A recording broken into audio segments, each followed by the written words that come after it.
Dami na pa pinipili ng mga butas. Dami ko pang pinipili ng mga butas. Ito yung chocolate. Ito yung chocolate. Dahil majabat pa rin mo. Kaya yung chocolate mo. Wala rin ba sa doon? Mari yung butas. Yung buksan na. Pang soy, galing mo. Ada mambo butas. Toras na ako. Ini Joseph. So, pang soy, mambo butas. Hindi hindi daw yung kurkota gayang muda wala pamba na amos mabi amos mabi apa ya pamba akaja no samshipa dukun birao mudipo ka poshe kusema bins kaja sakana kwa tikena kumunda tapita kumunda kaja sayambu wani mbono mdogo wese uni mabanana ni ma lesho mabanana ne to disa ma 8-9,000 hey adaro kiran pangi saka poshe dika 4 msoro kiti kwa muda kadani bins isaya since bins ka every month moko muli moyo tanda mshani sumana nikazoda penya mtoto aku tuh desa mabanana nim muda ya sisi naku akaja iwewe muda mno awati ati nerba kutsika muda mno mune mate mune kiswa mukomo wako Hosea na Israel lokaliti iwewe wakaramba kuti ubwe nawo hono nekupambanira wa mamindo saka inini ndingamira kushana nawo timukane usiku kupinda mamindo idzura kuzo vanhu tipisa moto pisa mapombe vanhu imomo itema zvimo zvavanhu saka inokati tizoni kumakoti vakatiisa kwahumbo kwasi kumakoti ndeenda nawo ndwa kwahumbo saka inokati mbhadharo wako mundeni woumba tora zvashose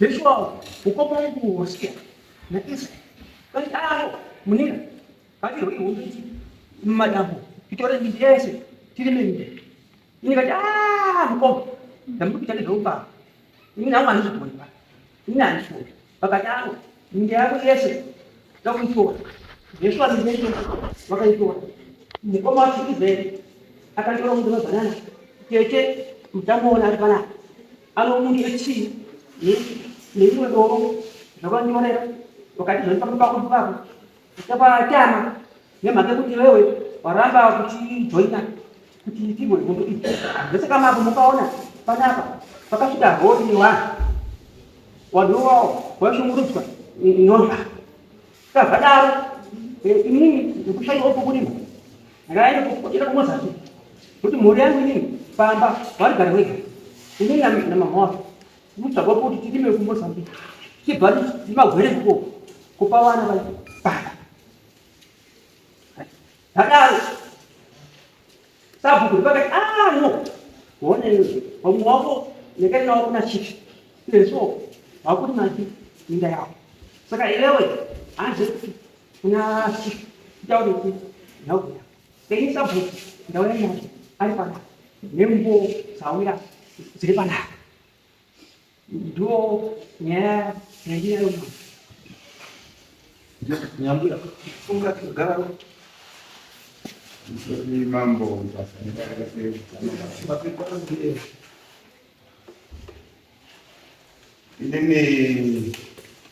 ini amos nyambura sio jadi kuti ndakaroma kuri 1990 sipo kwa nyambura ndakaroma kuri kwesa ndakaroma mambo sasa kuna kitu ya kuna sababu nya kwa wandira ngado ndina mkiwa mna na sababu ndakava ndakapia mna na mbuyo ile ni sasa ndakaita umuri kana mna ngero ushotera sasa kwa bude hivi ya mshipa yamshiba yote au si sana kana kuita kama nao anataka watu wanao ndio kulima na kukumbira kwa kulima wao sababu bwana hayo kulima mnoko wanafanya kwa asiwe muno tinokubai mabutazi munyora basi moshana kuchitoa mimi kilimo sana kwa nasi pia munda na kusia asiku ya limbo limafu yozo ayo limafu munda baba hapa hapo 2014 na Mozambique sasa hivi ndio wa munda 2022 Kuna nataka kukumbira muda kunishende kwa muda.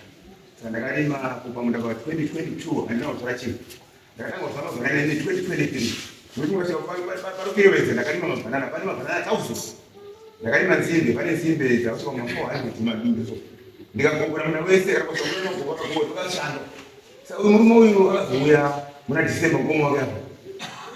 Ndio majina wao ndio mmoja kuzungu si ali wa mwisho. Ndio kwa hiyo ini ayo ni tujata mwana kwa kuna kusia nduru kusabra kusia azina leo na nini kama kwa kuna rusi ande nende yake ni kama kule sasa leo kwa kumpandu kile sasa sisi rombo kana ngonditi hapo ni tena asinya kwa rombo itonga na mmoja kwa mshire kwa rombo itonga ndio sasa wewe una kisembe mu sasa au anafuta kusia sasa wakati twese mlo na kusia uli maisha kwa kusia amuna muda kana muda ndio ndio bu ngodi ndina kwa session ile alilina nako kana asa basi nono mabanana yako ina kaja kana nanya sababu kuna mtu mmoja alitoa mabanana asi yangu akaita jini yangu sasa ndio sababu mama mabanana si ili ndakalima 2022 msina chini ndikazama mabanana 2023 mpaka sasa nyuma hata sio na usia na ndio usia na kwa mtu hapo sasa ndio jitahidi kuto ndaka tusunguka ndikaje ndio misa the show ndikatoa mali yangu hizo kisa iko wana chini basi ndikatoka sasa sasa kaje ndikatenga mapombi ndine tura hizo mapombi zipile huko sasa ndio huyo na hata mwana mna Disemba kwa hapa anataka kurudi mbona kama ngoma wake sasa ndaro huko sababu huyu akazidi anditiri muda uri mune zino zvatimu ndienda kodimbura na munhu wacho saka sho muda munhu kanga yoko kwa 30 30 saka kana zvinhu nyanga ini ndazoka kwa munhu ndio ndazoka kwa ndishika kwa ndoni nguri yo Friday sababu kwa kawaida kupita kesi wakazara muda munhu asoika ngaka kupesa waiti wa mwiti ya sio ngombo sio ndio ndio usiano lesi Ina kata pia ni mnasema pia judgment. Wewe nini mnakapa judgment mimi mimi judgment. Kana mambo yale sababu. Mnutu ni support bosi. Ndio mama wake. Bali kakata mtakatiwa ukisana. Yaani kauta wote wajimitra. Bali mnali trouble cause ndi kanzela alozimaya. Ndi ana influence yes. Sababu wewe kanga kwa judgment yote. Alipewa mbe mambo. Mune shine shumu. Sema vidi hapo sana. Wakati hapo kwa ngwa ndio kusema ani $30. Ndio maana kwa samani bali. Kana matunga kana kama mune shine kama zimoshiwa. Ndio kwa Maria. Sasa hapo ndio nashinda yani. Bali ndio sasa hapo mwenyewe ndio ndio ili ndipe tamba ile kupi kwa ishi chikomo. Sasa hapo kwanza ndiba tenda kana ngora. Baadaye kwa ishi hapa baadaye ndio kuna kwa kanzi lao kenda na sababu baadaye ndio huko. Basi kwa sababu kimi kana ngora ndio wao mtu ndio wao ndio sasa. Sababu kwa sababu ndio kama ndio ndio hapo ndio ndio kufumo. Sasa hivi endai asipa utaona ndio hiyo ndio chama leo hizo ile ya utafiti chama kwa polisi aenda kabisa chama akaenda sasa kukaenda kuna magari ya mtu mbaya hapo sasa kwa bandi figo sasa 3 times inga kana ziko kwa hiyo kwa mama kwa hiyo ndio kazi kwa hiyo sasa hapo ile hapo ndio mambo kwa baya taona kana kwa uti hapana mzuri kwa unori masoko wale ndio nani ni muri akakupa ruti ani rendi yake kwa makureti kwa banki yake sana hiyo ndio sababu ndio zaidi sana ndio ndio shaka ngumu na kana kwa hiyo ndio basi ndio ngumu ndio huyu ndio baba asunga isa para para kwa bai kutania kwa dunia kwa ya kwa mama ya ndio wale ni kwa sababu kwa leo wakani sana kwa kuna Israeli alikuwa ndio ndio wasia ndio ndio ndio mambo yao au kanoi kwa nini hizi kada hii ni kwa sasa ndio ndio disipline tuno kwa ndio yangu mama maprogramu kwa watu wa Februari mabinzi ndio kwanza mimi nakakumbira Februari mabinzi kwa upande wao kwa ndio bajama sasa ile kufikia kwa udanga shwa mama mna manafu wa Februari mabinzi sasa muda wetu wangu na chini kwa muda amoso ndio ndio kakumbira akakumbira mnani ndio na isosi Zakaria Jose huyu kwa ndio anacheka. Andilo kutola ngoma ndio nimebaba. Ndaruti ndio yote dima, ndio ndio ndio boboria. Ndio ndio washika. Wote wangu tunasema jana tumeona hamna betu. Saka wasiona usiye kuna tora na wakati basi ndakumbira muntu. Sasa hiyo iwe kana ndo limakati ungoti basira basira uyizi zano uchi mijeni sasa ndo zana mikoro pemo ya usto mungu ziondio se. Iba kwa mambo. Andi bakutaka mashina sikazini kuti nzvimbo ingiyani.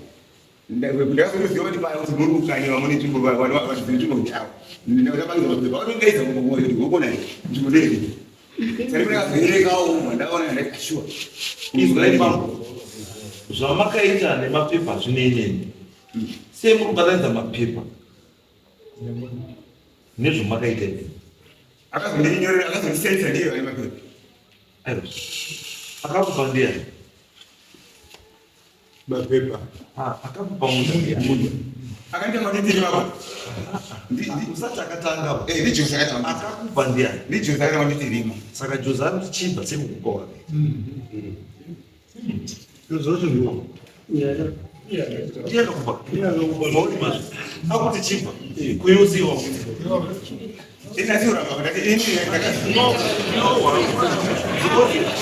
mapepa aya unobva baba mapepa aya amusvipa aya auziya haaneniwo hauzoziya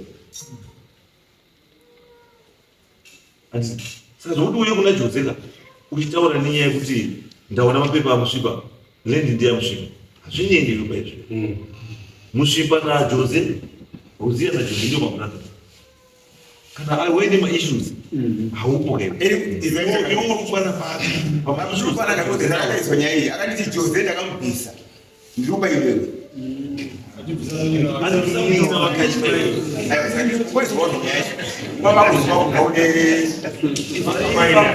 nyaya yamusvipa ndoisi saka vanokunyetere vapakati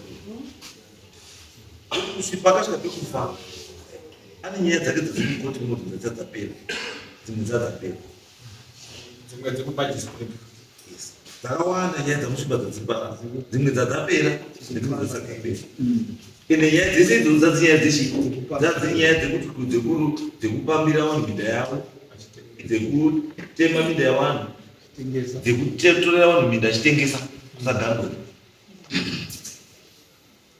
iko kwahonde iko kwachitorera vanhu minda achitengesa anogurambudisa munda ndosaka wanga uchizwaka uchishandiswa kukwasa makwere wazvozii uzokapusa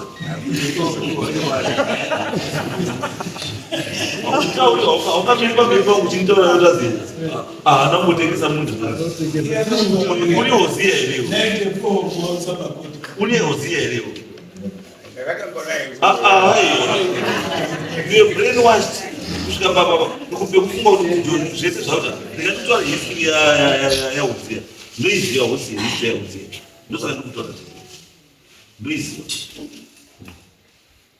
kusvika kusagambe uzwa sagambe akafa achisiya kune nyaya dzake kusagambe dzekubhadharisa community mvura dzekubhadharisa chikoro mvura dzekutengesa ndinawo marisiti acho golden minda kuti my phone ndikuratidze ewanhu wawakatengesera minda yakatorera vanhu achitengesera vanhu ndinazvo zviso iwe womira pamberi pangu utazi uruti akaita nyaya muno munowanhu 68 households 94 households 96 households tozviziva hauna zonotora nyaya yakuziva akauya mudare muno muziya akabudisa mapepa ego haikoti achinda kakuita nyaya yakuche waikoti handiti tikaita go through mapepa zese iwa handiti nyaya yakatanga futi imwe yakatanga kumutana nejustive kwamutasa handiti akadyiwa yaazofa ari kurwisana nayo inyaya yanga arudza kwamizisi kwamutasa yanga yadzoswa futi kupi kuno paine hamweni family dzimwe dzadziripo dzana Amosi Daniel mapreti Amosi mapreti nani vamwe varipo they about 20 pa 96 pane wamwe wanga wakamentionwa mazita kuhaikoti there were 4 people wanga wakamentionwa mazita kuhaikoti handika asi akakushandisa mapepa iwawo ewanhu 4 enyaya yakahwina kuhaikoti kuuya kobvisa 94 families achishandisa mapepa yakawina against 4 families. Ndosaka kuti vanhu ndozviziva nyaya dzamudzidza saka paakazoti dzoka pekupedzisira adzoka paMajor Street ndo pakanopinda mudare nani naAmos naDaniel aivharuzwa urunzwa paazofa afa adzoswa kuno kuti nyaya yake yakadzinga idzoke kuti mudare ripi rino iri revamuhwano wanga wasara pa96 ipapo yakachitorewa munhu achitengesa urunzwa bambo right. Saka ndosaka ndinoda musamite pamberi pangu muchitaura nenyaya dzaHoziya. Nyaya dzaHoziya ndozidii ndodzisiva akatobatwa neimwe futi kana usingazivi yefojana ndiyo imwe nyaya yanga anayo futi kusvika apo anga nenyaya yefojana akatora bepa rejudgment panapa yatakamupa judgment pana yanga yakazi Daniel Mapreti versus Hoziya Mushiba. And tamba judgment iyoyo ndokubva yaenda kunofotokopa judgment iyoyo ndokubva anonama pakanzi Daniel ndokubva aisa zita rekuti ani vanyora Amos ndokubva anonama futi kuzasi uku ndobva aisa futi zvaakaisa kuzasi judgment iyoyo ndiyo akabva anoatacha kumapepa pakaita heads of argument kupi kwaMajor Street. Saka iyoyo judgment ndobva yanosiyana nejudgment yakazoburitswa ndiani ndiDaniel nani Mapreti wakanga wainaye mudare ripi rinweni kwanza haisiyo judgment judgment iri correct lipi ndeiyi judgment ndiyo yabuda magistrate kokuchindibvunira kuti mambo ndikuda judgment iri correct yenyaya yamakaita yani yaHoziya Mushiba neMapreti family ndobva ndamupa the correct judgment yanga iri Daniel Mapreti versus ani Hoziya Mushiba. Saka akazofa Hoziya angatone munyaya yanga yaperi yefojana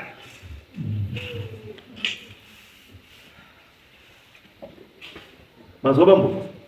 Saka musafunga kuti Hoziya maimuziya chaita chete Hoziya akangaona kuti mamamwira maamuni maari ndobva atanga kushandisa achishandisa mapepa api ndosaka ndikuti mapepa aHoziya haanei nemi endizvo ndotoshandisika kuti imimi muri kuuya nemapepa aHoziya mukoti muno muchiaburitsa kuti ndiwerenge muri Hoziya here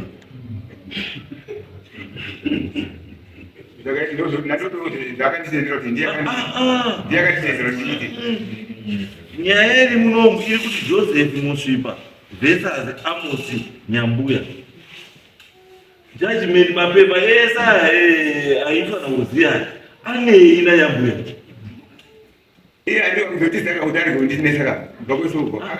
ausupindura ndati mapepa aHoziya aya ane chii chekuita nenyaya yaAmos naJoseph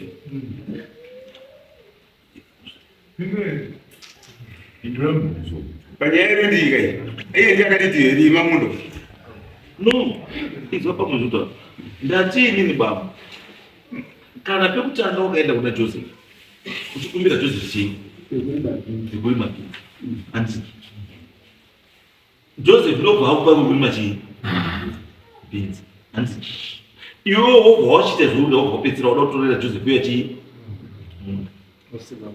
anditi Joseph akuchiti paya pandakakupa utorime beans chibva hako anditi iwewe chibva wakapiwa nani naJoseph kana muine hondo dzirima Musvipa anditi Hoziya Israel Joseph nani anditi rega wapedze hondo dzani dzawo dzeminda yani yawo sechi semhuri iwe ubuda mukati mechi nenyaya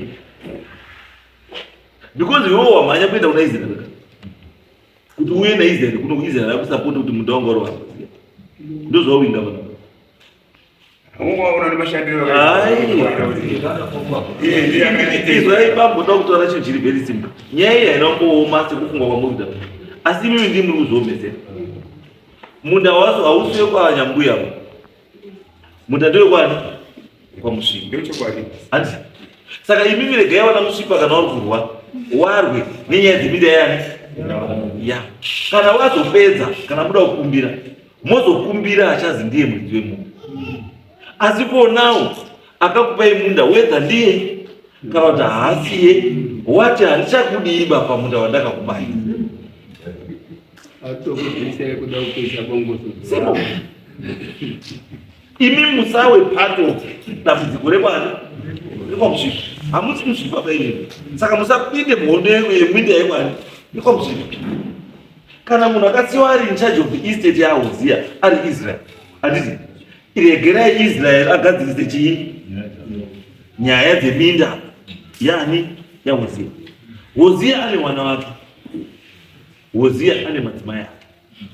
Anditi mabenefit ane estate ya Uzia wana wake nemadzimai ane not Amosi nyambuya. Ini ndatakushandi. Uri mushandi ndokaumba kwako mushandi.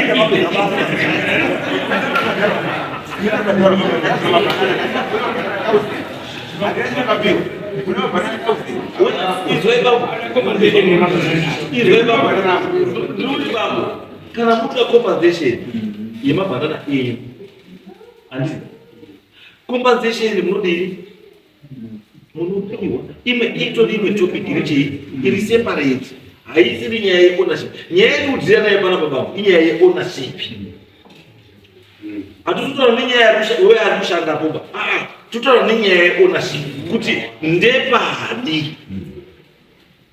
Anditi iwe mukandepa Uzia Jose akandepa ndepa. Anditi totati ya Jose na Uzia siya yakadii yakadaro wanopedzerana vari chii wanowanya munhu. Kana wana wa Jose waruziva kuti munda ndewa baba wani wavo ndiyo mabeneficiary chii estate iyo ya Uzia ndiyo wanowa munda iwo. Kana mudzimai wa Uzia ari chii aripo ndiye surviving chii kuestate yani yemunda ndiye anorwa zvinhu zvechii zvemunda. Iwewe Amosi nyambuya mushandi haurwiri estate ya boss wako. Iwewe shanda kana wapedza kushanda go back home and relax with your kids. Womirira chii pay yako yazopera. Atina mari ndebiwa.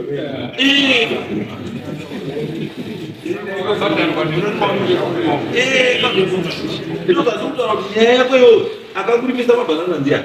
Ndiyo Uzia. Chienda kumuri ya Uzia. Utaure naye kuti ndakarima mabanana ndakarimiswa ndibaba mati. Muri ndiye chakupachi. Anza upi ndi Jose. Anza upi ndiani? Ni muri yani. Ya. Iwe wangosi mshandi wa Jose, wangori mshandi wani? So you don't report to Jose, you report to Uzia.